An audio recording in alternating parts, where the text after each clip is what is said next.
Hello friends, तर आज आपण बनवणार आहोत छान असे हे थालीपीठ. आता आमच्याकडे याला धपाटीसुद्धा म्हणतात बरं. चला तर मग रेसिपीला सुरू करूया. तर इथं आपल्याला सगळ्यात आधी घ्यायचे आहे जिरे. आपल्याला ना धपाट्यांसाठी वाटण तयार करून घ्यायचं आहे. त्याच्यानंतर शेंगदाणे आणि जास्त प्रमाणात लसूण घ्यायचं आहे. तसं तर तुम्ही ना इथं शेंगदाण्यांचा पण वापर ना जास्त प्रमाणातच करा, त्याच्याने ना खूप छान लागतात. पण माझी मुलं खात नाहीत म्हणून मी कमी प्रमाणात टाकली आहे. त्याच्यानंतर आपल्याला टाकायची कोथिंबीर थोडीशी. याची ना छान अशी वाटण तयार करून घ्यायचं आहे आपल्याला. हे बघा, असं मस्त वाटण तयार करून घ्यायचं आहे. आता इथं घेतलेला आहे हा कद्दू. याच्यावरतीची ना ही सगळी साल ना आपल्याला काढून घ्यायची आहे. हा दिसायला जरी मोठा असला ना पण तरी छान कवळा आहे. दोन्ही साईडने कट करून ना इथं आपल्याला छान हे ना खिसून घ्यायचं आहे अशा या चाळणीने. इथं बघा कद्दू ना किसून झालेला आहे. आता ना आपल्याला याच्यामध्ये 2 कांदे आणि 1 टोमॅटो टाकायचा आहे. हे छान ना बारीक कट करून घ्या किंवा मग असं वाटून घ्या हँड मिक्सरनी. हे बारीक केल्याच्यानंतर त्या कद्दूच्याच मिश्रणामध्ये ना आपल्याला हे पण टाकायचं आहे आणि आपण बनवलेली पेस्ट पण टाकायची आहे. आता इथं आपल्याला घ्यायचे आहेत पीठ. तर सगळ्यात आधी 1.5 वाटी ना मी गव्हाचं पीठ घेतलं आहे. त्याच्यानंतर ज्वारीचं पीठ घेतले 2 वाटी. आता गव्हाच्या पिठापेक्षा ना अर्धी वाटी ज्वारीचं पीठ जास्तच ठेवायचं आहे आपल्याला. अर्धा वाटी डाळीचं पीठ घ्यायचं आहे इथं.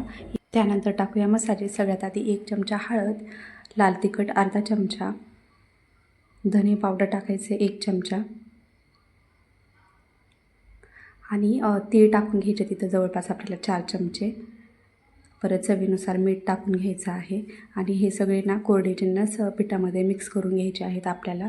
त्याच्यानंतर हे जे किसलेले ओले जिन्नस आहेत, पेस्ट वगैरे, ते सगळे आपल्याला मिक्स करून घ्यायचे आहे. आणि शक्य होईल तेवढं ना या कद्दूच्या पाण्यामध्येच आपल्याला गच्च असं पीठ मळून घ्यायचं आहे आणि लागलं तर वरून थोडं पाणी घालून मळून घ्यायचं आहे.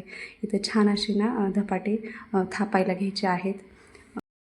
थालीपीठ ना आपल्याला थापून घ्यायचं आहे आणि सेंटरमध्ये ना अशा आपल्याला होल पाडायचे आहेत जेणेकरून ना ते फुलणार नाही आणि छान भाजला जावे याच्यासाठी.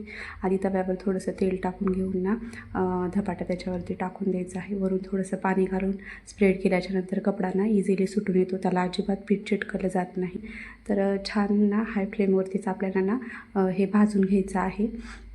आणि वरतून ना त्या होलमध्ये असं थोडंसं तेल सुटलं ना की खालूनसुद्धा ते छान खरपूस भाजलं जातं. हे बघा, कसंही कुठल्याही प्रकारचं ना अजिबात तव्याला ते चिटकलं जात नाही. आणि इथं मस्त आपले ना धपाटे बनवून तयार आहेत.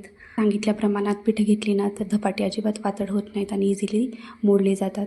तर व्हिडिओ आवडला असेल तर लाईक, सबस्क्राईब. भेटूया पुढच्या